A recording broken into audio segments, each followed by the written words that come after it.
प्रधानमंत्री नरेंद्र मोदी एक road show कर रहे हैं। प्रधानमंत्री नरेंद्र मोदी के रोड शो का ये दृश्य तमिलनाडु के कोयम्बटूर से। तो प्रधानमंत्री का जो साउथ कनेक्ट है, प्रधानमंत्री का जो दक्षिण का दौरा है, उसमें ये प्रमुख राजनीतिक कार्यक्रम प्रधानमंत्री नरेंद्र मोदी का। और जैसा कि हम जानते हैं कि लोकसभा चुनाव की घोषणा के बाद राजनीतिक कार्यक्रम के तौर पर प्रधानमंत्री नरेंद्र मोदी का यही प्रमुख कार्यक्रम है, जिसमें कि वो वहां भारतीय जनता पार्टी के प्रत्याशी के लिए रोड शो कर रहे हैं।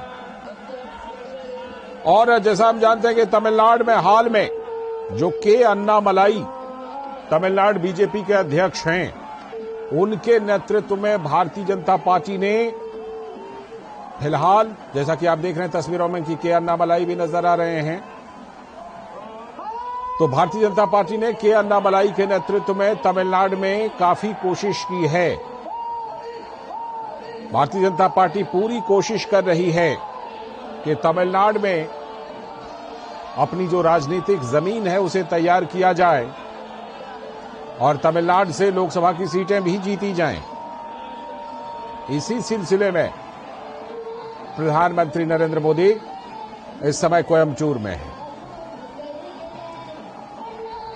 और प्रधानमंत्री नरेंद्र मोदी का जो ये तमिलनाडु का दौरा है, ये बहुत खास है, क्योंकि पिछले 1.5-2 महीने में ही प्रधानमंत्री नरेंद्र मोदी 3 बार दक्षिण भारत का दौरा कर चुके हैं और हर एक बार उन्होंने तमिलनाडु में भी अपने कार्यक्रम को रखा है।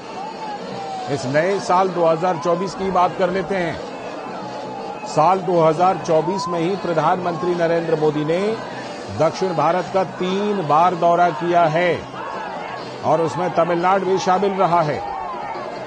तमिलनाडु की संस्कृति को लेकर, वहां के जनजीवन को लेकर प्रधानमंत्री नरेंद्र मोदी खुले दिल से तारीफ कर चुके हैं। प्रधानमंत्री नरेंद्र मोदी की पहल पर काशी तमिल संगमम जैसे कार्यक्रम का विशेष रूप से आयोजन किया जाता है। तो काशी के सांसद, वाराणसी के सांसद भी हैं प्रधानमंत्री नरेंद्र मोदी,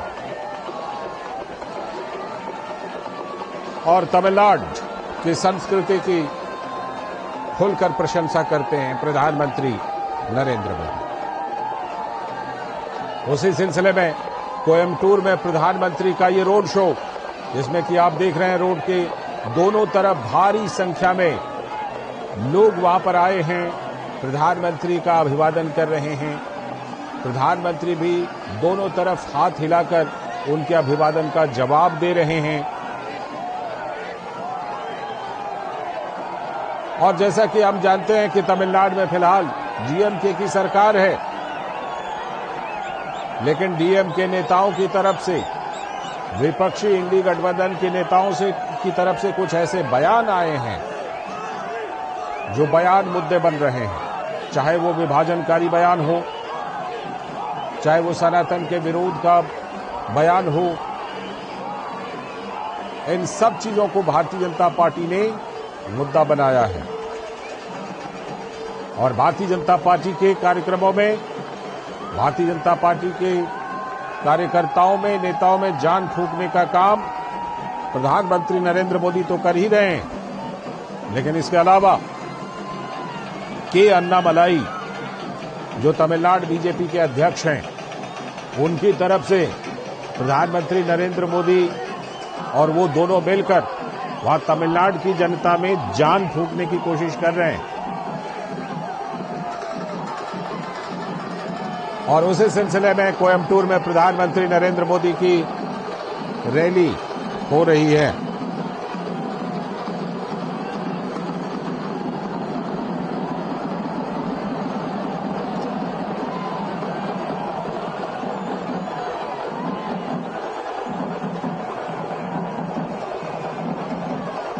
हमारे संवाददाता अनुज यादव और शैलेंद्र मिश्र हमारे साथ जुड़ रहे हैं।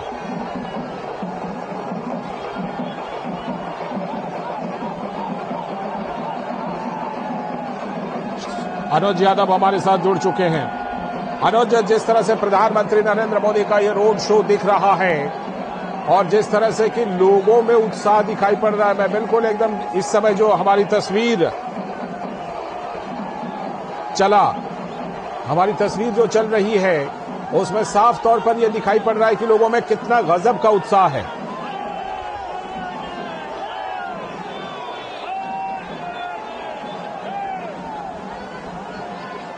अनुज, आवाज आ रही है?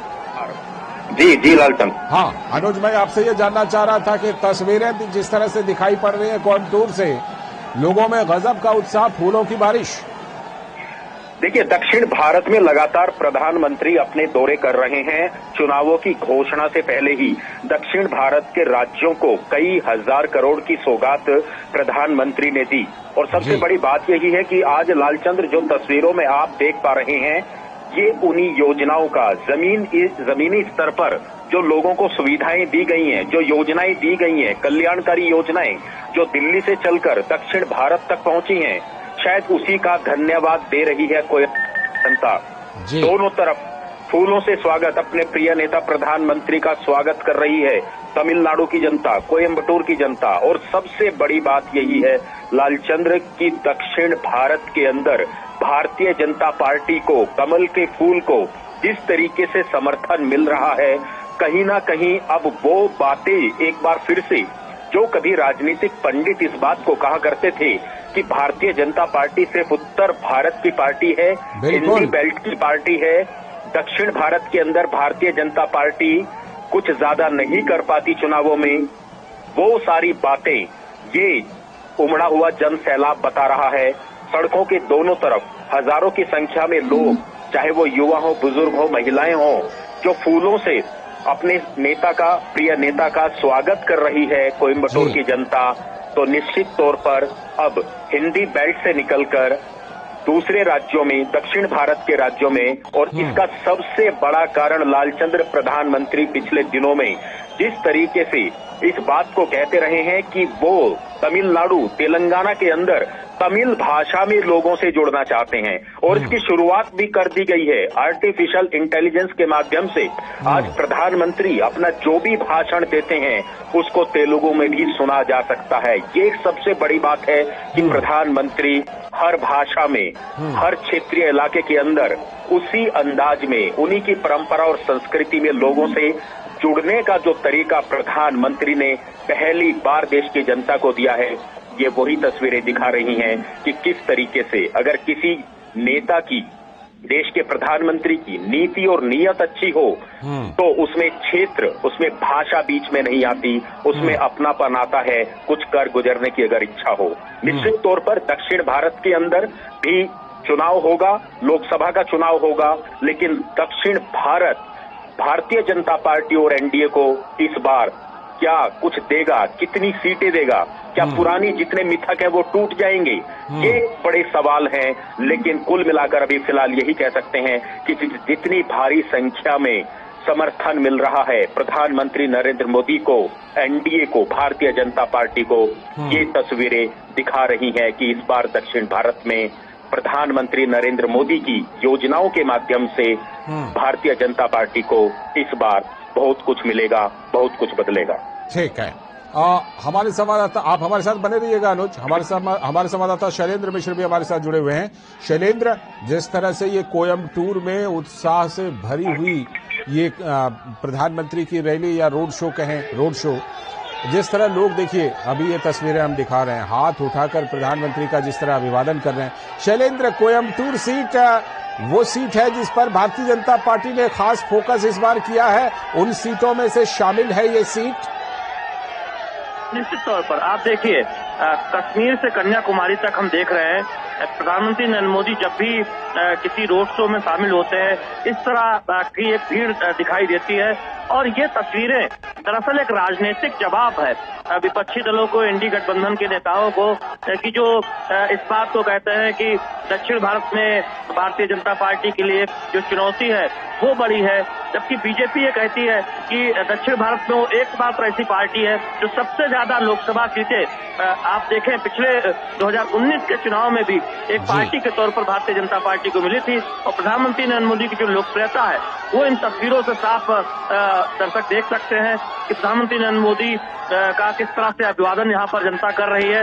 और ये तस्वीरें जवाब है एक तरह से देखें उन तमाम राजनीतिक दलों को जो बीजेपी की जो दक्षिण भारत की रणनीति है उस पर एक तरह से सवाल उठाते रहते हैं, उसकी सफलता पर सवाल उठाते रहते हैं। तो निश्चित तौर पर हम देख रहे हैं कि प्रधानमंत्री नरेंद्र मोदी पिछले 3 दिनों से लगातार दक्षिण भारत के दौरे पर हैं। इससे पहले भी चुनाव के ऐलान से पहले भी हमने देखा तेलंगाना हो, केरल हो, तमिलनाडु हो, कर्नाटका हो, प्रधानमंत्री नरेंद्र मोदी लगातार जाते रहे। और दक्षिण भारत पर जो भारतीय जनता पार्टी का इस बार खास जोर है, इसकी वजह भी यही है कि बीजेपी को लगता है कि इन राज्यों से पार्टी अपनी जो लोकसभा सीटें हैं उनमें खासा इजाफा कर सकती है, क्योंकि वहां के जो राजनीतिक दल हैं, चाहे वो तमिलनाडु में डीएमके हो या फिर कांग्रेस पार्टी हो तेलंगाना में, बीआरएस हो या बाकी जो दल हैं, वहाँ उनसे जनता निराश है और भारतीय जनता पार्टी की तरफ देख रही है। जिस तरह से तमाम राज्यों में समर्थन मिला था लोकसभा चुनाव में, इस बार दक्षिण भारत के जो महत्वपूर्ण राज्य हैं वहाँ उस तरह का एक शानदार प्रदर्शन भारतीय जनता पार्टी को देखने को मिलेगा। और निश्चित तौर पर ये जो तस्वीरें हैं वो भारतीय जनता पार्टी के जो रणनीतिकार हैं उनके उत्साह को बढ़ा रही होंगी। बिल्कुल, और इस उत्साह को बढ़ाने में, इन चीजों को यहाँ तक लाने में जो उनके युवा अध्यक्ष हैं तमिलनाडु बीजेपी के अन्नामलाई, उनका बहुत बड़ा योगदान है। शैलेंद्र, निश्चित तौर पर देखिए, जब से के अन्नामलाई तमिलनाडु के बीजेपी अध्यक्ष बने हैं तब से लगातार इस बात की चर्चा है। उन्होंने जो यात्रा निकाली उसमें बीजेपी के जो स्थानीय स्तर के जो कैडर हैं, जो कार्यकर्ता हैं, वो बहुत उत्साहित नजर आते हैं। और प्रधानमंत्री नरेंद्र मोदी के रूप में दुनिया का सबसे लोकप्रिय चेहरा बीजेपी को हासिल है, इस बात को तमिलनाडु की जनता बखूबी जानती है। और प्रदेश अध्यक्ष के तौर पर एक ऊर्जावान नेतृत्व जब सामने आया तो हमने देखा कि बीजेपी कार्यकर्ताओं में खास तौर पर एक उत्साह जगा कि बाकी राज्यों में जिस तरह से बीजेपी को सफलता हासिल हुई है, तमिलनाडु में भी बीजेपी उस तरह से एक शानदार प्रदर्शन कर सकती है। और यही है वजह है कि तमिलनाडु के जो तटीय इलाके हैं, कन्याकुमारी की हम बात करें, कन्याकुमारी की सीट हो या फिर तिरुनेलवेली की सीट हो, तमाम वो सीटें हैं जहां पर भारतीय जनता पार्टी का बहुत फोकस नजर आता है। और ये वही इलाके हैं जहां से हमने देखा है कि एक बहुत बड़ा जन समर्थन प्रधानमंत्री नरेंद्र मोदी जब भी चुनाव के ऐलान से पहले वहां गए, उनकी जो वहां पर सभाएं हुई, उस सभाओं में जो भीड़ दिखाई दी। और निश्चित तौर पर जो प्रदेश अध्यक्ष हैं वो एक ऊर्जावान नेता के तौर पर देखे जा रहे हैं और भारतीय जनता पार्टी को उनसे बहुत उम्मीदें हैं। और एक तरह से बीजेपी के विस्तार में उनकी एक बहुत महत्वपूर्ण भूमिका दिखाई देती है तमिलनाडु की राजनीति में। बिल्कुल, हमारे साथ अनुज भी जुड़े हुए हैं। अनुज, आपके पास खास तौर पर मैं ये इस पर बात करना चाहूंगा कि आप अगर देखें तो इस साल प्रधानमंत्री का ये तीसरा दक्षिणी राज्यों का दौरा, उसमें हर बार तमिलनाडु शामिल रहा उन दौरों में। उसके बाद इस बार प्रधानमंत्री का दक्षिण का 5 दिनों का लगातार दौरा है। ये जो साउथ कनेक्ट है पीएम का, ये बहुत कुछ कह रहा है और इसको लेकर बड़ी चर्चा है। कुछ लोग कह रहे हैं ये 2024 में 400 पार की तैयारी है, उसके तहत है। कुछ लोग कह रहे हैं ये 2029 की भी साथ में तैयारी है। देखिए, सबसे बड़ी बात है लालचंद्र, आपने कहा इस साल, मैं तो कहूंगा सिर्फ 3 महीने। आपकी बात सही है कि इस साल की शुरुआत होते ही दक्षिण भारत प्रधानमंत्री नरेंद्र मोदी के फोकस में सबसे ज्यादा रहा, लेकिन ये सिर्फ 3 महीनों में इतने दौरे लगातार दक्षिण भारत में करना। और देखिए, कोई भी नेता, कोई भी प्रधानमंत्री जब किसी इलाके के अंदर जाता है तो उम्मीदों के साथ जाता है, और उम्मीदें जब पूरी होती हैं जब आप उस इलाके के लिए कुछ करते हैं।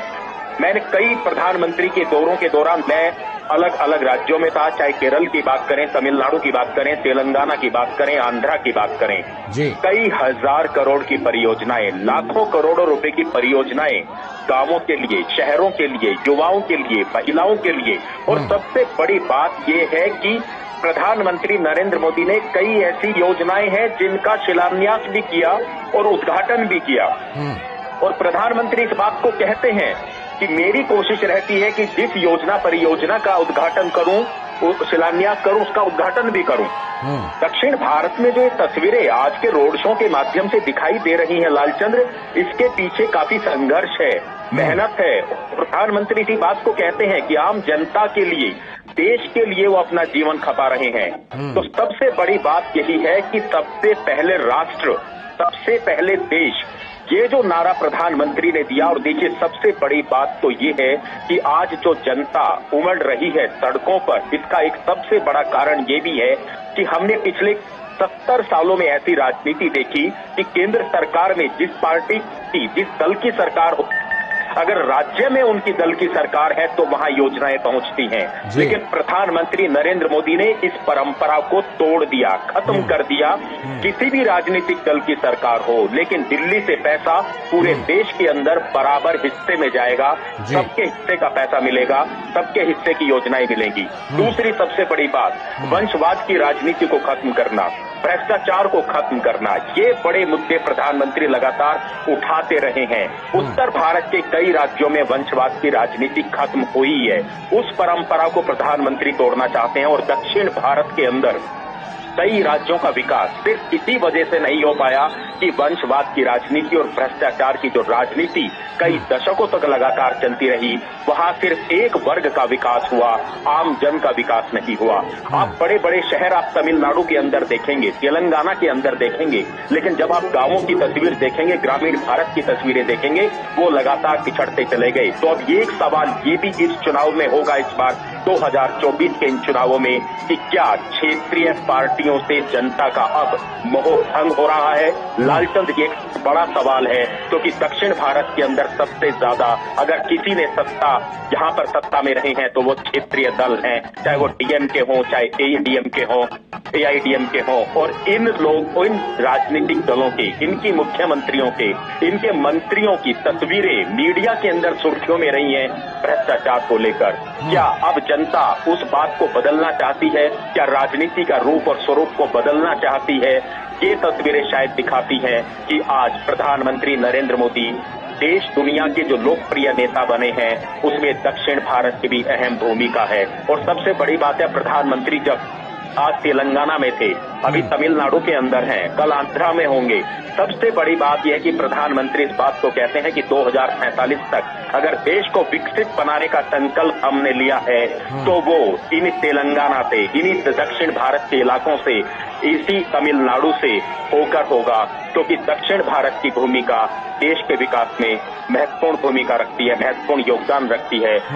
ये जो एक कनेक्ट दक्षिण भारत के साथ प्रधानमंत्री ने बनाया, ये एक सबसे बड़ी बात है कि आज जनता तमिलनाडु की, दक्षिण भारत की सड़कों पर निकल रही है। और देखिए, इससे पहले मैंने जो आपसे बात कही, प्रधानमंत्री नरेंद्र मोदी दक्षिण भारत की सभी भाषाओं में टेक्नोलॉजी के माध्यम से लोगों से जुड़ रहे हैं, चाहे उनके मन की बात के कार्यक्रम रहे हों, चाहे सरकारी योजनाओं के दौरान उनके भाषण रहे हों, चाहे राजनीतिक जो जनसभाएं आज वो कर रहे हैं। आप अगर किसी भी भाषा में, चाहे वो तमिल भाषा हो या कोई भी भाषा हो, मलयालम हो, आप सीधा नमो ऐप पर जाइए और नमो तमिल आप डालिए, आप सीधे उस भाषा में बात कर सकते हैं, उनको सुन सकते हैं। एक कनेक्ट करने का जो तरीका, संवाद स्थापित करने का जो तरीका प्रधानमंत्री ने अपनाया, ये एक अभूतपूर्व तरीका है जो अभी तक की राजनीति में कभी देखने को नहीं मिला। इसीलिए प्रधानमंत्री इस बात को कहते हैं कि देश के अंदर भाषाएं अलग हो सकती हैं, संस्कृति अलग हो सकती है, लेकिन राष्ट्र और देश की बात जब सबसे पहले होती है तो सभी लोग एक बंधन में बंधे नजर आते हैं। और आज तमिलनाडु की जनता, कोयम्बटूर की जनता, करीब 3.5 किलोमीटर का लालचंद्र ये रोड शो है, 3.5 किलोमीटर के अंदर दोनों तरफ सड़कों पर हजारों लाखों की संख्या में लोग जो हैं उमड़ रहे हैं अपने प्रिय नेता प्रधानमंत्री को देखने के लिए। और सबसे बड़ी बात है, फूलों से स्वागत, फूलों से अभिनंदन। शायद यहाँ की जनता प्रधानमंत्री का धन्यवाद दे रही है, जो पिछले वर्षों के दौरान, 10 वर्षों के दौरान दक्षिण भारत के लिए, तमिलनाडु के लिए, तेलंगाना के लिए, केरल के लिए जितनी योजनाएं दिल्ली से दी गई।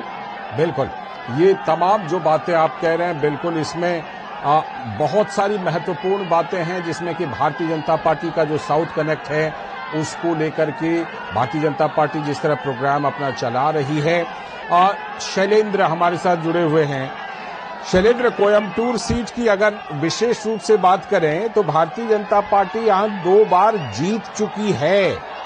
सीपी राधाकृष्णन भारतीय जनता पार्टी के 1998 और 1999 में इस सीट को जीते थे, तो कोयम्बटूर सीट भारतीय जनता पार्टी की लिस्ट में होना स्वाभाविक है कि उसे भारतीय जनता पार्टी एक बार फिर से जीत सके। निश्चित तौर पर देखिए, यही वजह है कि बीजेपी दक्षिण भारत में, पूरे दक्षिण भारत में उन सीटों पर सबसे ज्यादा फोकस कर रही है जहां वो उसे कभी न कभी लोकसभा चुनाव में जीत हासिल हुई थी। और 1999 का जो प्रदर्शन है दक्षिण भारत में भारतीय जनता पार्टी का, वो बहुत शानदार रहा था। तब तेलंगाना और आंध्र प्रदेश अलग अलग राज्य नहीं हुआ करते थे, तब बहुत शानदार प्रदर्शन था। और तब हमने देखा था कि तमिलनाडु में भी एक शानदार प्रदर्शन भारतीय जनता पार्टी का देखने को मिला था। बीजेपी की कोशिश इस बार ये है कि वो उस प्रदर्शन को से भी बेहतर प्रदर्शन, उससे भी आगे जाए और न केवल तमिलनाडु में बल्कि दक्षिण भारत की राजनीति में लोकसभा चुनाव के लिहाज से बीजेपी एक इतिहास रचे।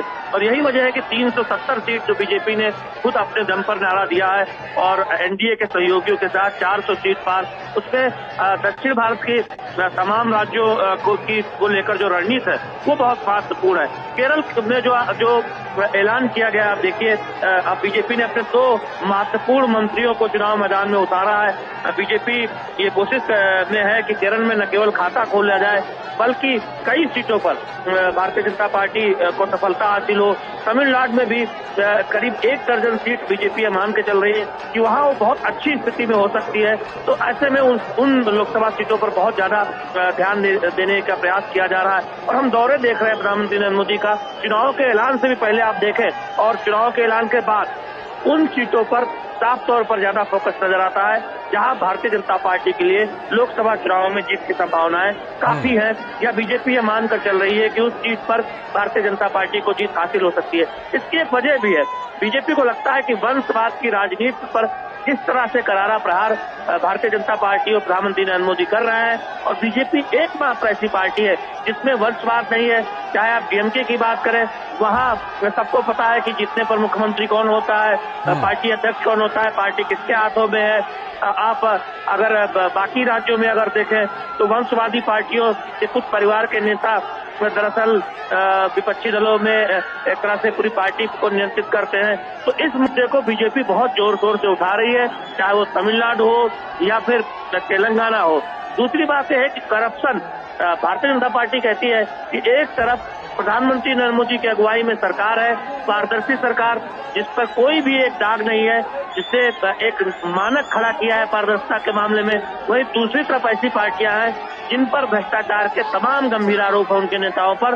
तो इस मुद्दे को बहुत बीजेपी उठा रही है दक्षिण भारत में भी, और ऐसे में बीजेपी को लगता है कि जनता भारतीय जनता पार्टी के मुद्दों पर बीजेपी के साथ खड़ी होगी। तो ये एक बहुत महत्वपूर्ण एक तरह से देखे रणनीति है। लेकिन सबसे महत्वपूर्ण बात है कि बीजेपी ये जानती है कि प्रधानमंत्री नरेंद्र मोदी के रूप में उसके पास एक ऐसा चेहरा है जो दुनिया का सबसे लोकप्रिय नेता है, और साथ ही साथ दक्षिण भारत में जो उनकी लोकप्रियता है वो इन तस्वीरों से साफ जाहिर होती है कि वो कितने लोकप्रिय है, दक्षिण भारत हो या पश्चिम भारत हो या फिर उत्तर भारत हो। तो निश्चित तौर पर इस तरह की तस्वीरें भारतीय जनता पार्टी की जो रणनीतिकार है उनका उत्साह बढ़ाती है कि दक्षिण में इस बार बीजेपी को एक शानदार सफलता मिलने वाली है, बीजेपी एक इतिहास रचने वाली है। तो निश्चित तौर पर एक राजनीतिक दल के तौर पर बीजेपी उस सफलता को पाना चाहती है और उसके लिए मेहनत करती हुई दिखाई दे रही है। और हम देख रहे हैं कि लगातार रैलियों का दौर हो या पार्टी संगठन के कार्यक्रम हो, वहां से जो फीडबैक बीजेपी ले रही है और इसी वजह से उत्साहित है। और निश्चित तौर पर प्रधानमंत्री नरेंद्र मोदी के इस रोड शो से तो ऐसा लगता ही है जिस तरह से लोगों का प्यार उमड़ रहा है प्रधानमंत्री नरेंद्र मोदी के प्रति। बिल्कुल, आप जिस तरह कह रहे हैं कि भारतीय जनता पार्टी जिस तरह पूरी तैयारी के साथ इस बार वहां पर मैदान में है, इसी तैयारी का एक नमूना कहा जा सकता है कि भारतीय जनता पार्टी मोटे तौर पर अकेले दम पर वहां जा रही है। अन्ना द्रमुक के साथ उनका गठबंधन था, लेकिन अन्ना द्रमुक के साथ उन्होंने गठबंधन को खत्म कर दिया। तो अनुज, तमिलनाडु का जो इस बार का इक्वेशन है, इस बार का जो समीकरण है अनुज, उसमें जैसा कि हम देख रहे हैं कि तमिलनाडु की राजनीति में अब ना तो करुणानिधि रहे न जयललिता रही, लेकिन डीएमके अभी सत्ता में है, और जो एआईएडीएमके है अब उस दौर वाली जयललिता वाले दौर की एआईएडीएमके इस समय वो नहीं है। ऐसे में भारतीय जनता पार्टी जब गठबंधन से अलग होकर के अकेले दम पर तमिलनाडु में कोशिश कर रही है तो कहीं न कहीं उस एक स्पेस को, उस जगह को देख रही है भारतीय जनता पार्टी। लालचंद्र, बहुत सही सवाल आपने पूछा। देखिए, दक्षिण भारत के चुनावों को आपने भी लालचंद्र काफी कवर किया है। उस समय का दौर अलग था, राजनीति अलग थी। इन तस्वीरों को देखकर शायद आज आपके मन में भी ये बात हो रही होगी कि जब आप उस दशकों में लंबे समय पहले जब आप उन चुनावों को कवर करते होंगे तो शायद भारतीय जनता पार्टी और कमल के फूल के झंडे शायद आपको इतने ना दिखाई देते हो। आज सबसे बड़ी बात लालचंद्र यही है कि दक्षिण भारत के अंदर भारतीय जनता पार्टी क्षेत्रीय दलों के साथ मैदान में उतरती थी, लेकिन इस बार आप देखिए कितना ज्यादा उत्साह भारतीय जनता पार्टी और कितना ज्यादा भरोसा भारतीय जनता पार्टी को है कि तमिलनाडु के अंदर बिना किसी गठबंधन के अकेले दम पर वो चुनावी मैदान के अंदर है। और शायद वो भारतीय जनता पार्टी का भरोसा, प्रधानमंत्री नरेंद्र मोदी का भरोसा शायद ये जनता की ये तस्वीरें ही बताती हैं। जो लाखों की संख्या में भीड़ उमड़ रही है, शायद इसी वजह से भारतीय जनता पार्टी का भरोसा बनता है।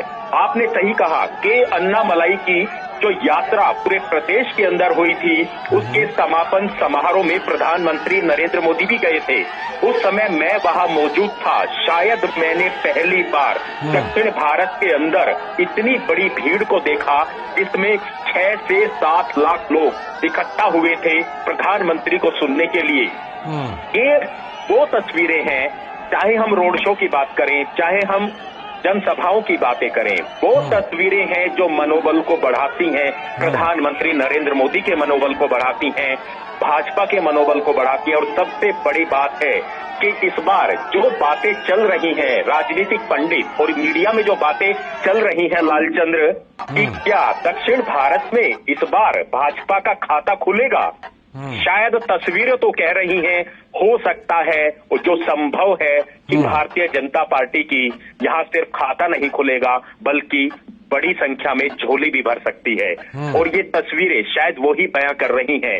लाखों की संख्या में लालचंद्र लोगों का आना, युवाओं का, सबसे बड़ा बात है कि जो ये अन्नामलाई है वो खुद एक युवा है और युवाओं से जो उनका एक कनेक्ट है वो सबसे ज्यादा भारतीय जनता पार्टी को मजबूती देता है। प्रधानमंत्री नरेंद्र मोदी खुद युवाओं से कनेक्ट करते हैं, उनके लिए ऐसी योजनाएं लाते हैं जो 70 सालों में कभी किसी ने सोची तक नहीं। धुएं में दम घुटता था महिलाओं का, इस बात को सोचा प्रधानमंत्री ने, इस बात को सोचा केंद्र सरकार ने, उज्ज्वला के माध्यम से पूरे देश की तस्वीर बदल दी, धुएं को खत्म कर दिया, महिलाओं के जीवन को आसान बना दिया। गांव-गांव तक किसानों के लिए योजनाएं बनाना, किसानों और कृषि के लिए 1.25 लाख करोड़ का बजट पहली बार बनाना, पशुपालन मंत्रालय को अलग बनाना, सहकारिता के माध्यम से, सहकारिता के आंदोलन के माध्यम से किसानों की, गांवों की, ग्रामीण भारत की तस्वीर को बदलना, ये वो चीजें हैं। देखिए, सहकारिता के बारे में कहते थे कि सहकारिता आंदोलन का सपना तो भारत ने आजादी के पहले से देखा था, लेकिन वो 70 सालों में पूरा नहीं हुआ, पिछले 5 सालों में पूरा होता हुआ कैसे दिखाई दिया, एक सबसे बड़ी बात है। तो देखिए, जब सबसे बड़ी बात है जब आम आदमी के जीवन में बदलाव आता है सरकार के माध्यम से, सरकार की नीतियों के माध्यम से, सरकार के जन कल्याणकारी योजनाओं के माध्यम से, तो फिर सड़कों पर उस नेता को देखने के लिए, सुनने के लिए, उसको धन्यवाद देने के लिए इसी तरीके से जन सैलाब उमड़ता है जो आज कोयम्बटूर की धरती पर, कोयम्बटूर के अंदर दिखाई दे रहा है। सड़क के दोनों तरफ अपने प्रिय नेता का स्वागत करती हुई कोयम्बटूर की जनता। इससे पहले मैं तेलंगाना के अंदर था 2 दिन पहले, वहां एक मल्काजगिरी में रोड शो हुआ था लालचंद्र, जी, बिल्कुल इसी तरीके की तस्वीरें। और आपसे मेरा उस दिन भी संवाद हो रहा था, मैं तस्वीरों के बारे में उस दिन भी आपको बता रहा था। और प्रधानमंत्री नरेंद्र मोदी दक्षिण भारत की जितनी जनसभाओं को संबोधित कर रहे हैं वो मल्काजगिरी के अपने रोड शो की बात जरूर करते हैं। वो इसलिए करते हैं कि जो उम्मीदें, जो योजनाएं प्रधानमंत्री नरेंद्र मोदी ने बनाई थी, अब इन लोगों की, जनता की जो भीड़ उमड़ रही है उसमें शायद एक संतोष पैदा होता है किसी भी नेता को जब वो उसके लिए लंबे समय तक काम करता है, योजनाएं बनाता है, तो सबसे बड़ी बात यही है कि दक्षिण भारत में राजनीति का इस बार रूप भी बदलेगा, स्वरूप भी बदलेगा। और जिस तरीके से क्षेत्रीय दलों से लगातार उत्तर भारत के अंदर मोहभंग हुआ है जनता का, भ्रष्टाचार के चलते, वंशवाद के चलते, शायद इस बार दक्षिण भारत की जनता ने भी ऐसा ही कुछ सोचा है इन लोकसभा के चुनावों में। लालचंद, बिल्कुल, भारतीय जनता पार्टी तो जरूर इस तरह का उम्मीद कर ही रही है और कोशिश भी कर रही है। शैलेंद्र, जिस तरह से तमिलनाडु के इस बार समीकरण है, डीएमके वहां पर सत्ता में है, तो जाहिर सी बात है कि एंटी इनकम्बेंसी भी एक फैक्टर बनता है। ऐसे में भारतीय जनता पार्टी के लिए वहां पर एक अच्छा स्कोप खुल रहा है। जब वहां बाकी दलों की स्थिति को देखें और भारतीय जनता पार्टी की कोशिशों को देखें, तो ऐसा लगता है कि वहां पर एक ठीक ठाक भारतीय जनता पार्टी के लिए इस बार स्कोप खुल रहा है। निश्चित तौर पर देखिए लालचंद, डीएमके सत्ता में है और बीजेपी को लगता है कि डीएमके के खिलाफ एक माहौल है, और दूसरी तरफ एआईडीएमके उतनी मजबूत स्थिति में नहीं है। तो ऐसे में भारतीय जनता पार्टी को ये लगता है कि वो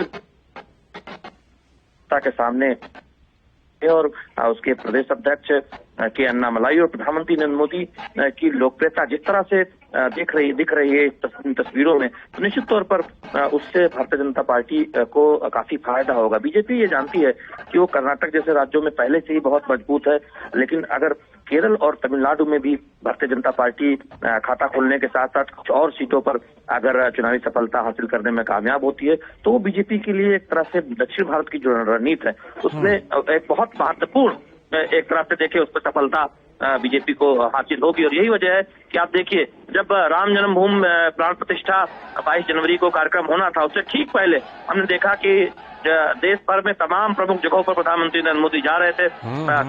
किस तरह से वो रामेश्वरम गए, और तभी से लगातार प्रधानमंत्री कई बार हम देख रहे हैं कि दक्षिण भारत के दौरे तो कर ही रहे हैं, लेकिन तमिलनाडु पर खास तौर पर फोकस कर रहे हैं। इससे पहले हमने देखा कि तिरुनेलवेली में उन्होंने एक बड़ी जनसभा की थी चुनाव के ऐलान से पहले, और लगातार दक्षिण भारत के दौरे पर जाना, खासतौर पर तमिलनाडु और केरल के में तमाम उन सीटों पर भारतीय जनता पार्टी का फोकस ये बताता है कि बीजेपी कितनी गंभीरता के साथ दक्षिण भारत में जो उसकी संख्या है लोकसभा सीटों की जीत की, उसको बसाने के लिए अपनी रणनीति पर काम कर रही है। और यही वजह है कि पिछले 3 महीनों में देखे, जैसा कि हमारे सहयोगी अनुज बता रहे थे, मैं तो कहूंगा कि अगर आप विकास योजनाओं पे फोकस के लिहाज से देखें तो पूरे 10 वर्षों में दक्षिण भारत पे एक विशेष फोकस रहा है। और यही वजह है कि तमाम योजनाओं को बहुत स्पीड से जमीन पर उतारा गया है। और प्रधानमंत्री अक्सर ये कहते हैं कि उनकी सरकार योजनाओं का शिलान्यास भी करती है, लोकार्पण भी करती है। और यही वजह है कि हम देख रहे हैं कि वो एक विश्वास पैदा हुआ है भारतीय जनता पार्टी के कार्यकर्ताओं में कि तमिलनाडु में न सिर्फ खाता खुलेगा बल्कि उससे कहीं ऊपर सीट संख्या मिलेगी। और आप देखिए तमाम जो सर्वे, तमाम एक तरह से जो राजनीतिक समीक्षक ये मानते हैं इस बात को कि भारतीय जनता पार्टी की मत प्रतिशत में खासा इजाफा होने जा रहा है। तो निश्चित तौर पर बीजेपी को लगता है कि न केवल मत प्रतिशत में इजाफा होगा बल्कि सीटों के लिहाज से भी भारतीय जनता पार्टी के लिए बहुत उत्साहवर्धक परिणाम एक तरह से पार्टी के न केवल विस्तार के तौर पर, पार्टी के संगठन के मजबूती के तौर पर, बल्कि जनता का समर्थन भी हासिल होगा, ऐसा भारतीय जनता पार्टी उम्मीद कर रही है, दावा कर रही है। और इसकी वजह यह है कि बीजेपी को लगता है कि जिस तरह का कनेक्ट प्रधानमंत्री नरेंद्र मोदी का तमिलनाडु की, दक्षिण भारत की जनता से हाल के वर्षों में दिखा है, वो अभूतपूर्व है। और ये कोई कारण नहीं कि भारतीय जनता पार्टी को एक बेहतर सफलता इन राज्यों में न मिले। और ये तस्वीरें भी काफी हद तक उस बात को बयां करती है। और जरूर भारतीय जनता पार्टी के जो रणनीतिकार हैं, जो बाकी शीर्ष नेता हैं, उनके उत्साह को बढ़ा रही होंगी। लालचंद, बिल्कुल, और उस उत्साह को हम लोग टेलीविजन स्क्रीन पर देख रहे हैं कि किस तरह से वहां पर लोगों में गजब का उत्साह है। लोग किस तरह अपने प्रिय नेता को देखने के लिए, उनसे अभिवादन करने के लिए किस तरह वहां देखिए किस तरह रोड के दोनों तरफ खड़े हैं।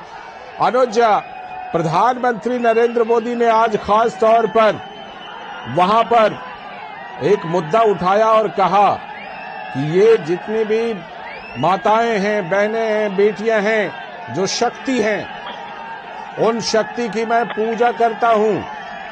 प्रधानमंत्री नरेंद्र मोदी कहीं ना कहीं जो नारी शक्ति है, नारी शक्ति के लिए प्रधानमंत्री नरेंद्र मोदी की सरकार ने जो किया है, उन सब चीजों को लेकर के एक स्पेशल कनेक्ट कर रहे हैं।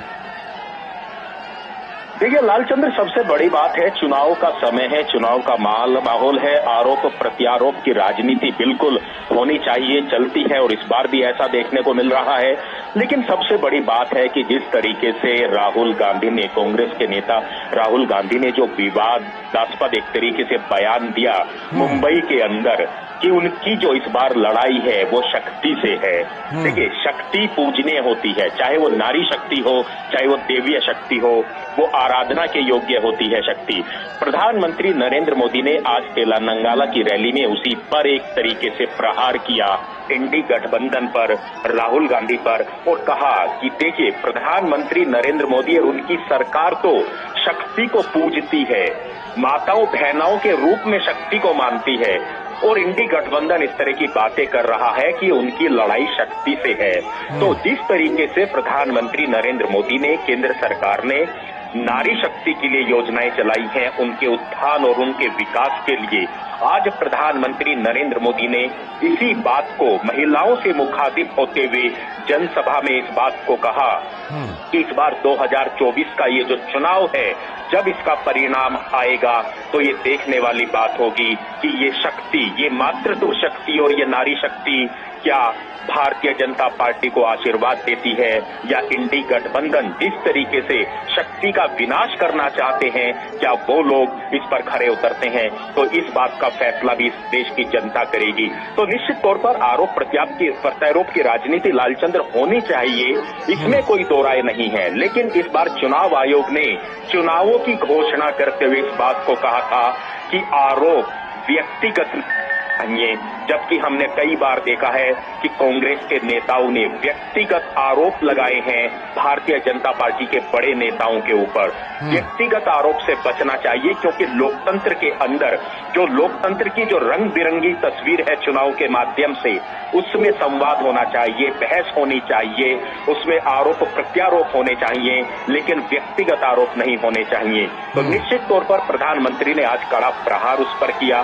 प्रधानमंत्री काफी गरजे और बरसे इंडिया गठबंधन के खिलाफ, और उन्होंने तो दक्षिण भारत की जो पार्टियां हैं, बीआरएस, चाहे हम तेलंगाना की बात करें, डीएमके की हम तमिलनाडु की बात करें, उन पर भी काफी बरसे कि महिलाओं के लिए सबसे ज्यादा क्षेत्रीय पार्टियों को सत्ता दिलाने में सबसे बड़ी भूमिका महिलाओं की, नारी शक्ति की, युवाओं की रहती है।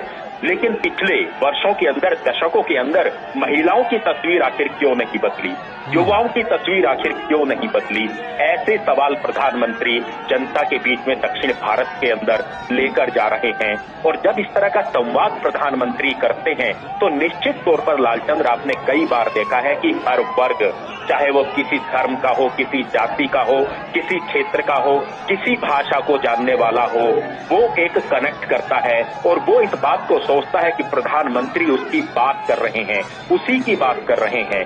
तो ये वो सारी बातें हैं, वो ये सारी चीजें हैं, ये नीति और नियत की बात है कि आज अपने प्रधानमंत्री नरेंद्र मोदी को जब वो कोयम्बटूर की जनता के बीच में है तमिलनाडु में, तो लाखों की संख्या में इस 3.5 किलोमीटर के रोड शो में अभिनंदन कर रहे हैं, स्वागत कर रहे हैं प्रधानमंत्री नरेंद्र मोदी का फूलों से।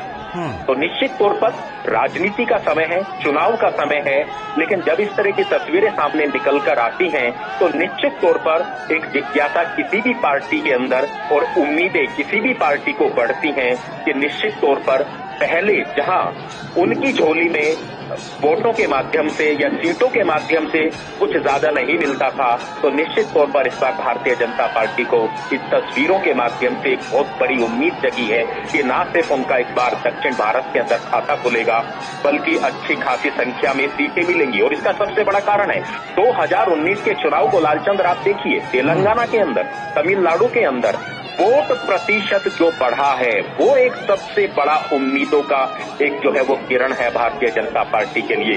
भले ही कई बार ऐसा लालचंद्र होता है कि सीटों में तब्दील नहीं हो पाती, जीत नहीं मिल पाती, लेकिन आपका वोट प्रतिशत आपको बताता है कि आप जो मेहनत कर रहे हैं संगठन के माध्यम से, गांव-गांव, शहर-शहर, युवाओं के माध्यम से, महिलाओं के माध्यम से, वो वोट प्रतिशत जब बढ़ता है तो एक समय ऐसा भी आता है जब सीटों में भी तब्दील होती है जीत।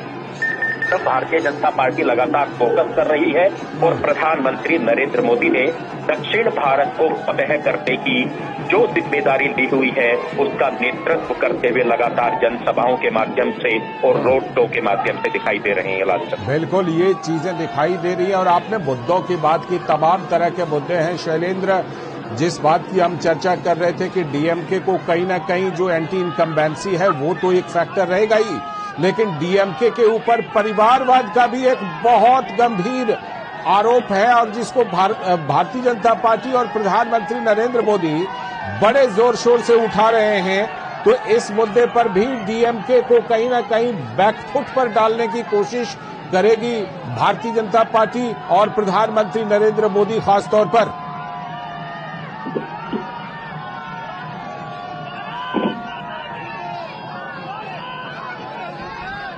शैलेंद्र, अब तक आवाज आ रही है?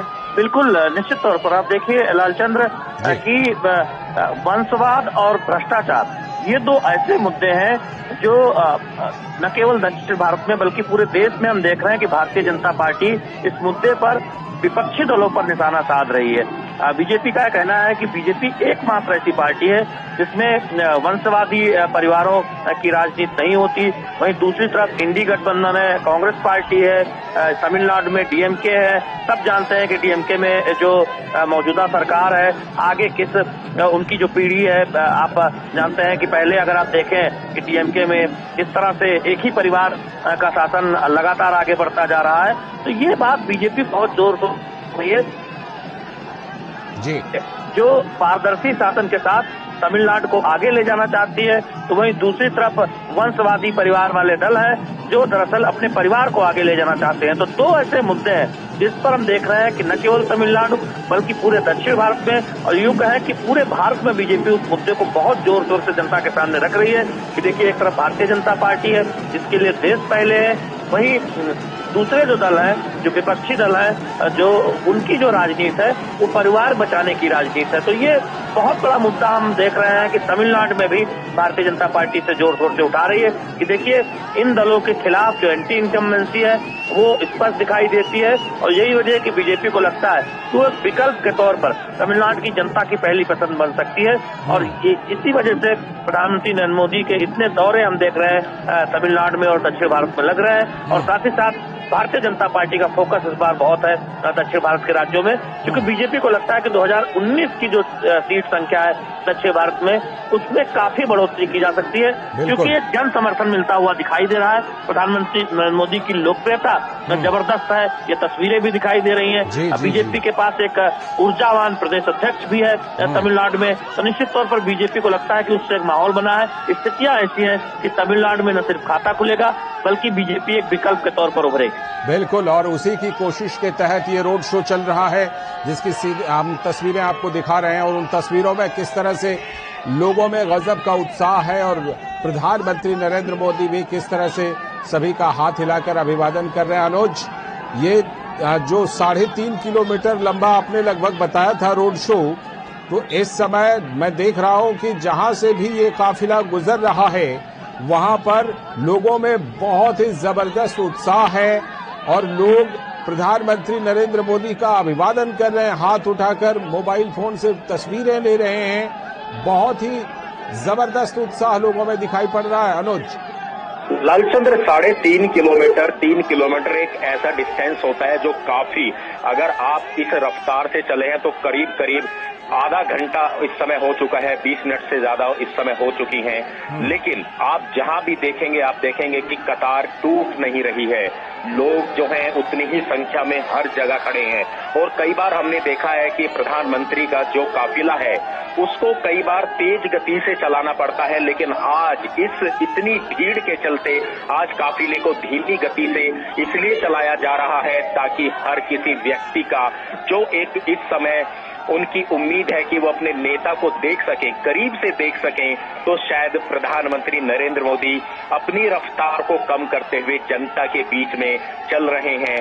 दोनों तरफ महिलाएं हैं, बुजुर्ग हैं, बच्चे हैं, और हमने तो कई बच्चों के हाथों में ऐसी तस्वीरें देखी हैं जो प्रधानमंत्री नरेंद्र मोदी का पोर्ट्रेट बनाकर लेकर आए हैं। हमने कई ऐसे युवाओं को देखा है जो पोर्ट्रेट बनाकर ला रहे हैं। तो देखिए, ये सबसे एक बड़ी बात है। प्रधानमंत्री नरेंद्र मोदी गुजरात के रहने वाले, प्रधानमंत्री नरेंद्र मोदी चुनाव बनारस उत्तर प्रदेश से लड़ते हैं।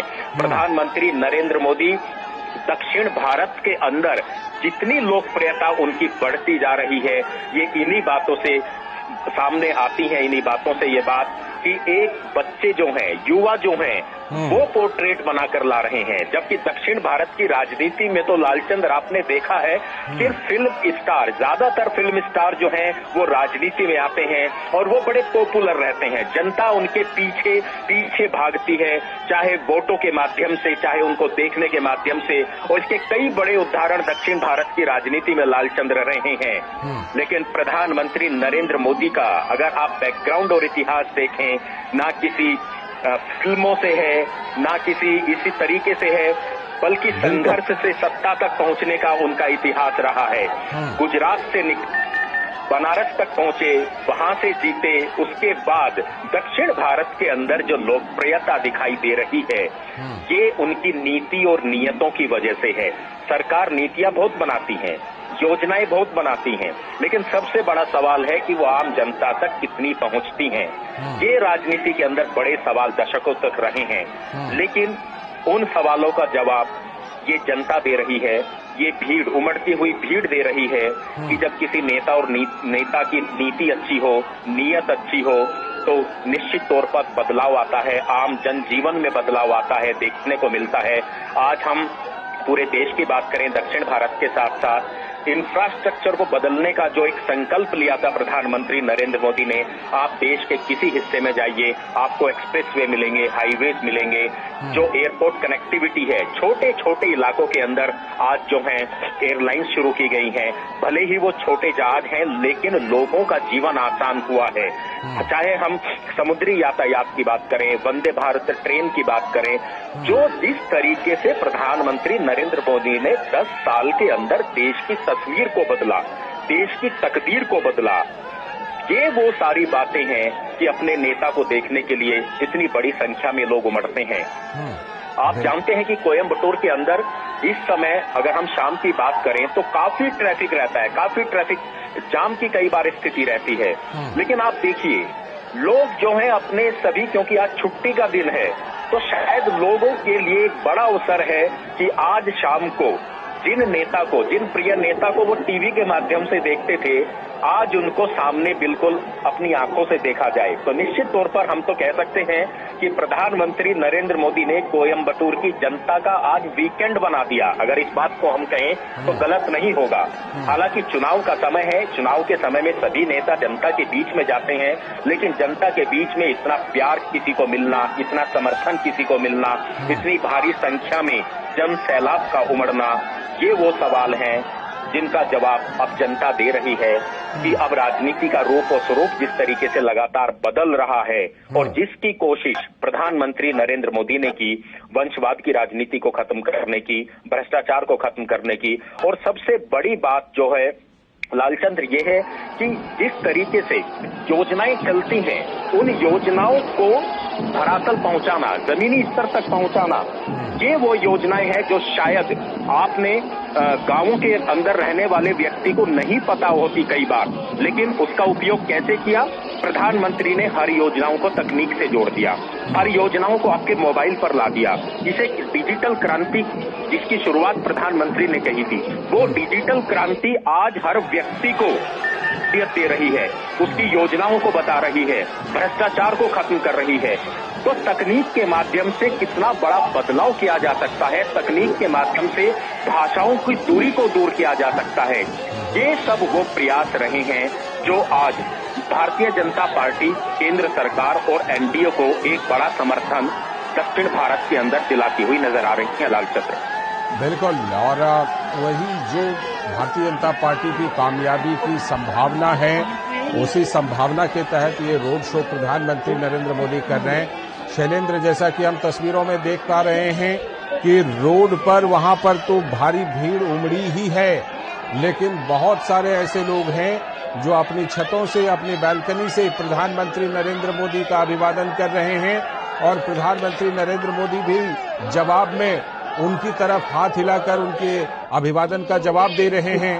तो भारी संख्या में लोग वहां पर, जो अनुज कह रहे थे कि आज की शाम में अपने प्रिय नेता को देखने के लिए वहां पर इकट्ठे हुए हैं। देखिए लालचंद्र, 2019 और 2024 में क्या बदला है भारतीय जनता पार्टी के लिए दक्षिण भारत में, इसे समझना होगा।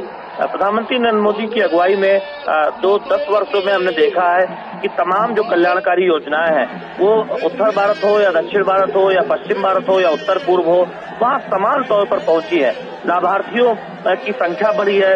हमने देखा है कि आवास हो या फिर मुफ्त गैस कनेक्शन हो या आयुष्मान योजना का एक तरह से देखे कई राज्यों में जो लाभ है वो मिला है। दूसरी बात यह है कि प्रधानमंत्री नरेंद्र मोदी की लोकप्रियता बीजेपी के लिए बहुत बड़ा कारण है कि बीजेपी को लगता है कि तमिलनाडु में उसकी सदस्य जो लोकसभा सीटों की संख्या है वो बढ़ सकती है।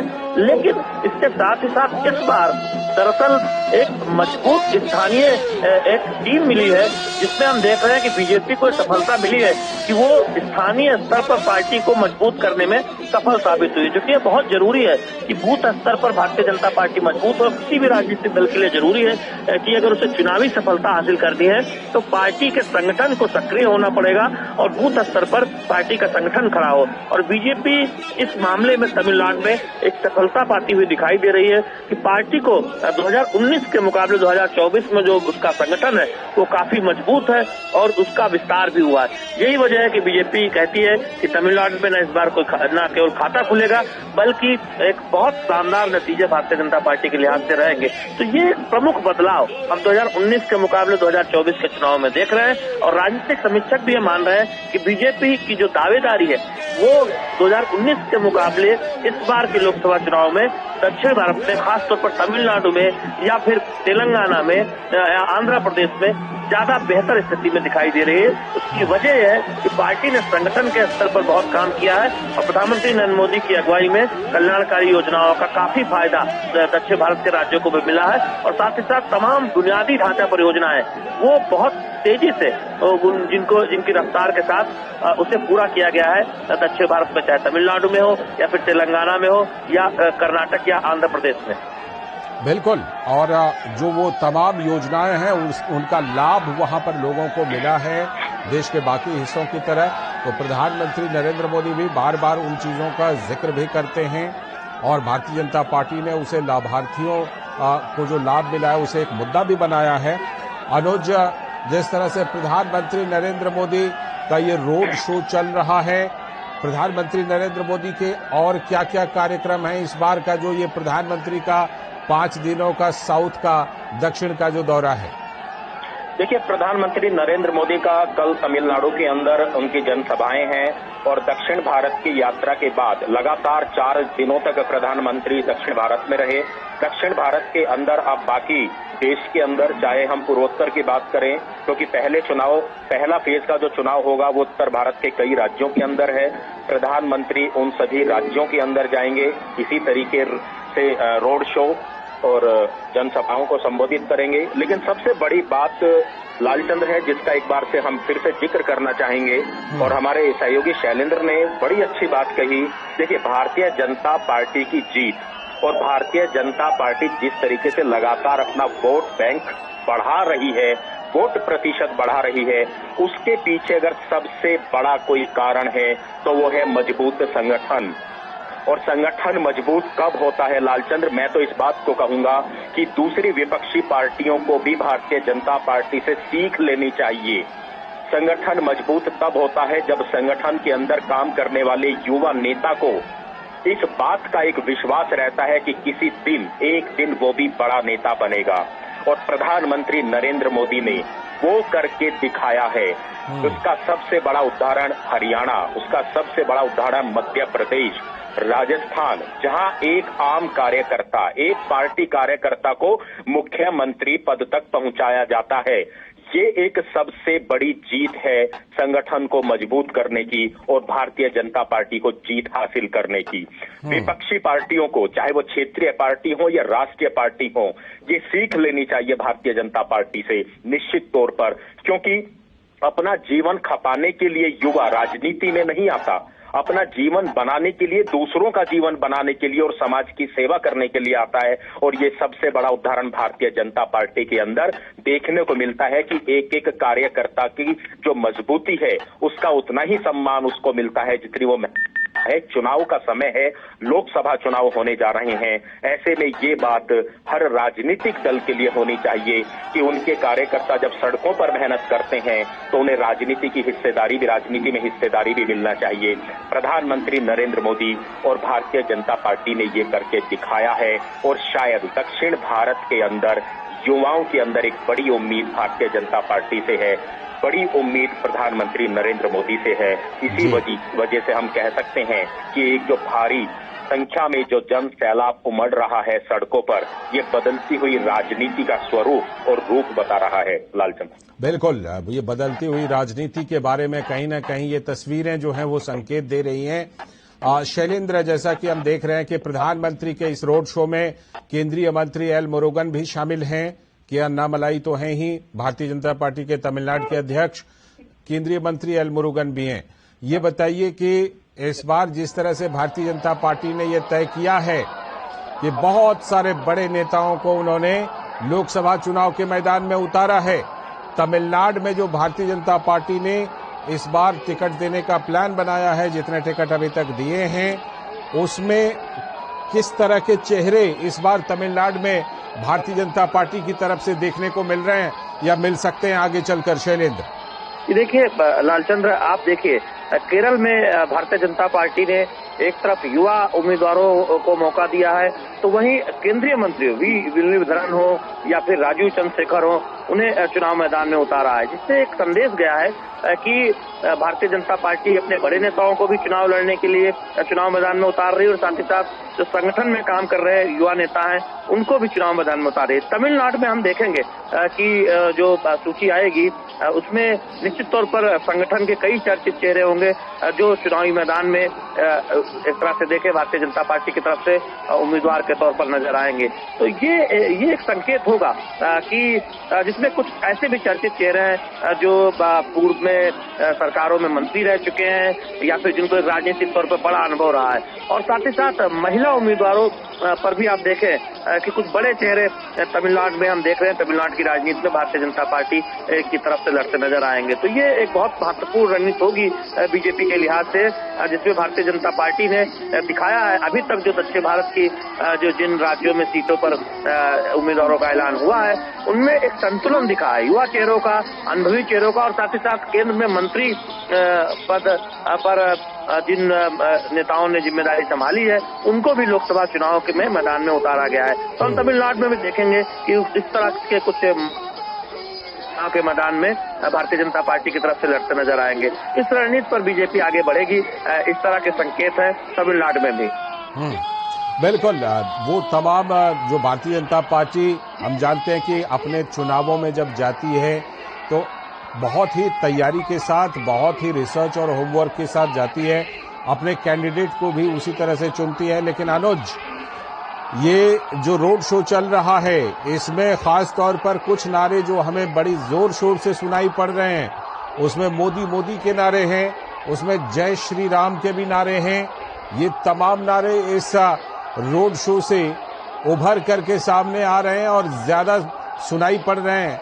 ये तमाम चीजें मुद्दा बनने वाले हैं तमिलनाडु के चुनाव में भारतीय जनता पार्टी के लिए। निश्चित तौर पर लालचंद्र, सबसे बड़ी बात है मोदी मोदी के नारों के साथ एक नारा और गूंज रहा है, न सिर्फ कोयम्बटूर में बल्कि दक्षिण भारत में। अब की बार 400 पार, निश्चित तौर पर अब की बार 400 पार दक्षिण भारत के अंदर इस तरह के अगर नारे सुनाई देते हैं तो निश्चित तौर पर भारतीय जनता पार्टी के लिए इससे बड़ी खुशी की बात क्या होगी कि दक्षिण भारत के लोग इस बार भारतीय जनता पार्टी और एनडीए को 400 पार कराने की सबसे ज्यादा अगर किसी ने ठानी है तो दक्षिण भारत के लोगों ने ठानी है। इस तरह के नारे भी इस तरह के रोड शो में दिखाई दे रहे हैं, जनसभाओं में इस तरह के नारे सुनाई दे रहे हैं। तो निश्चित तौर पर यह बात तो जरूर है कि जिस तरीके से लगातार वोट प्रतिशत लगातार, चाहे विधानसभा के पिछले चुनाव रहे हों, 2019 का लोकसभा चुनाव रहा हो, वोट प्रतिशत बढ़ा। और देखिए, वोट प्रतिशत लालचंद्र ऐसे ही नहीं बढ़ता। वोट प्रतिशत तभी बढ़ता है जब उस पार्टी के प्रति, उस पार्टी के नेताओं के प्रति लोगों में एक विश्वास होता है। और भारतीय जनता पार्टी की जो एक सबसे बड़ी पुरानी बात रही है वो रही है कि चुनावी मैदान में जो उम्मीदवार जनता के बीच में जाता है, जिसको टिकट दिया जाता है, उसको कई बातों पर परखा जाता है। सबसे पहली बात है कि उसकी छवि, साफ छवि होनी चाहिए, समाज सेवा के अंदर उसका अनुभव होना चाहिए। इस तरह की बातें प्रधानमंत्री नरेंद्र मोदी और भारतीय जनता पार्टी जब करती है, युवाओं को टिकट देती है, महिलाओं को टिकट देती है, और सबसे बड़ी बात है जिनकी साफ छवि होती है, जब उनको टिकट मिलता है तो शायद गर्व होता है भारतीय जनता पार्टी को भी और प्रधानमंत्री नरेंद्र मोदी को भी कि ऐसे कैंडिडेट के लिए जनता वोट करने के लिए अपने घरों से निकलती है, उसे अपना जनप्रतिनिधि बनाने के लिए निकलती है। और हमने तो कई बार देखा कि भारतीय जनता पार्टी चेहरों को बदल देती है। भारतीय जनता पार्टी के लिए चेहरा महत्वपूर्ण नहीं है, भारतीय जनता पार्टी के लिए छवि महत्वपूर्ण है। और इस बात को तो प्रधानमंत्री कई बार कह चुके हैं लालचंद्र, कि चेहरे से ज्यादा छवि महत्वपूर्ण है। इसी वजह से आज अभी तक जितने भी टिकटों की घोषणा है, उन सभी टिकटों में इस बातों का ध्यान रखा गया है। और आज कोयम्बटूर के अंदर जिस तरीके से भगवा लहरा रहा है, भगवा झंडा लहरा रहा है, भारतीय जनता पार्टी का कमल का फूल जिस तरीके से खिलता हुआ नजर आ रहा है दक्षिण भारत के अंदर, ये एक बहुत बड़ी उम्मीद निश्चित तौर पर भारतीय जनता पार्टी को है कि इस बार अगर जीत की शुरुआत भारतीय जनता पार्टी के लिए कहीं से होगी, जब वोटों की गिनती होगी, तो वह दक्षिण भारत से अच्छे नतीजे आएंगे। प्रधानमंत्री नरेंद्र मोदी ने लालचंद्र कुछ दिन पहले इस बात का जिक्र किया था और कहा था कि उन्होंने एक बार कश्मीर से, कन्याकुमारी से कश्मीर की यात्रा की थी, लेकिन इस बार कश्मीर से कन्याकुमारी की वो यात्रा कर रहे हैं। हम जानते हैं कि कुछ दिन पहले वो कश्मीर थे और अभी कुछ दिन पहले वो कन्याकुमारी के अंदर थे। तो कश्मीर से लेकर कन्याकुमारी तक, कन्याकुमारी से लेकर कश्मीर तक लोगों का जीवन बदलना है, भारत को आगे बढ़ाना है, देश को आगे बढ़ाना है, लोगों के जीवन को आसान करना है, कल्याणकारी योजनाओं का जो पैसा है वो गांव-गांव तक पहुंचाना है। इस लक्ष्य को लेकर प्रधानमंत्री नरेंद्र मोदी लगातार आगे बढ़ते रहे हैं। और आज रोड शो चाहे दक्षिण भारत में हो, पूर्वोत्तर भारत में हो या उत्तर भारत में हो, आपने देखा होगा कि इसी तरीके से जो कोयम्बटूर के अंदर तस्वीरें आप देख रहे हैं, इसी तरीके से जन सैलाब उमड़ता है प्रधानमंत्री के किसी भी रोड शो में, किसी भी जनसभाओं के अंदर।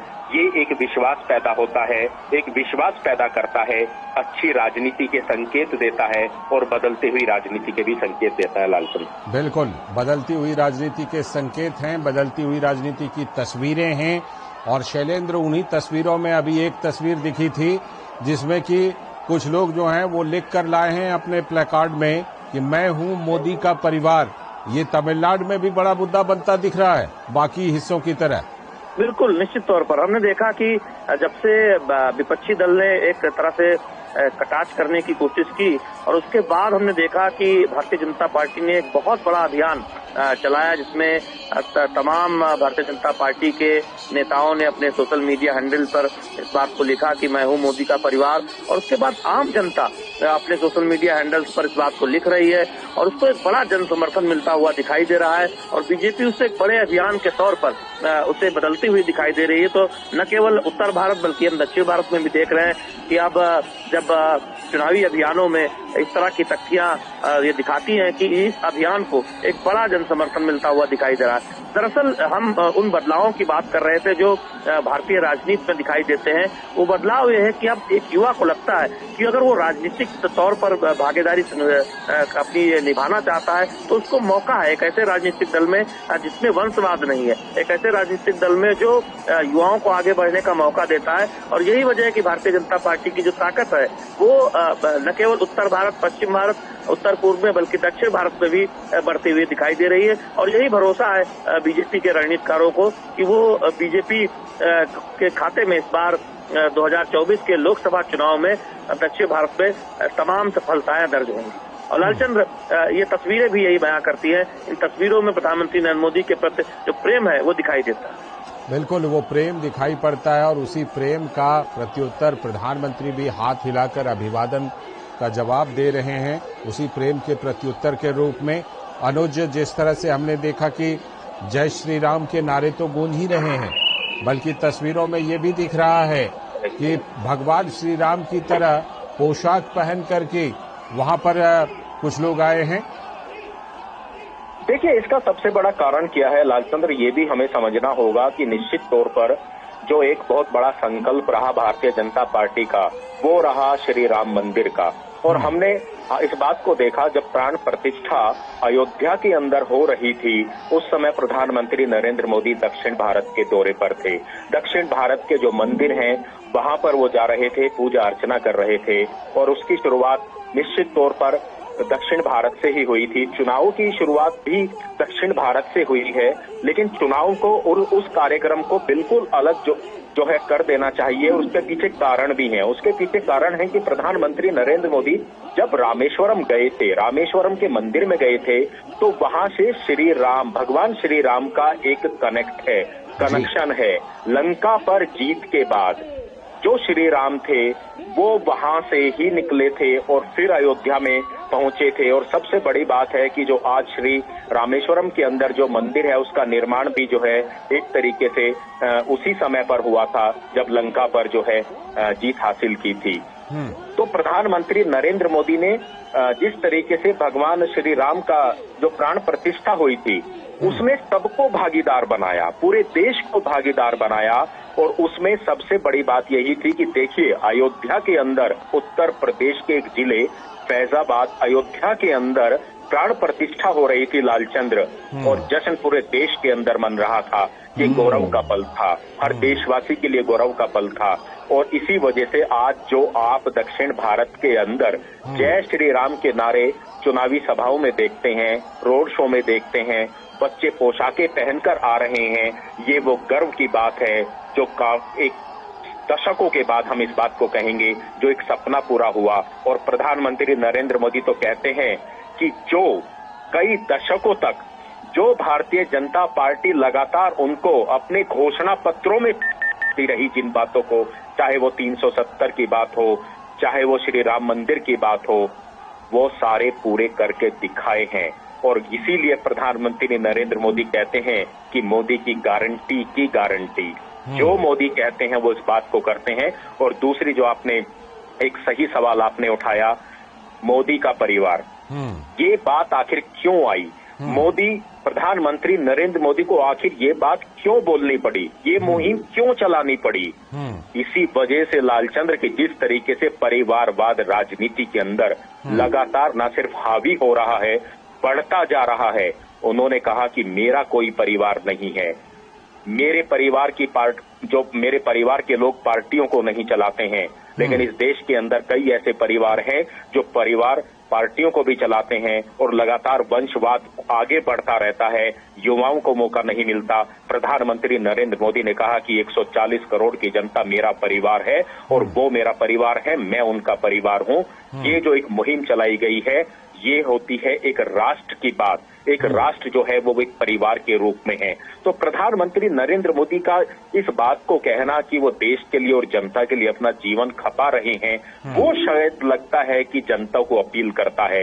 प्रधानमंत्री नरेंद्र मोदी की बातें लोगों को प्रभावित करती हैं और वो प्रभाव शायद इसी रोड शो के माध्यम से, ऐसे ही रोड शो के माध्यम से दिखाई देता है। और सबसे बड़ी बात है कि देखिए, प्रधानमंत्री नरेंद्र मोदी ने समाज के किसी भी वर्ग को, क्षेत्र के किसी भी इलाके को नहीं छोड़ते, कनेक्ट करने की कोशिश करते हैं, संवाद करने की कोशिश करते हैं सभी लोगों से।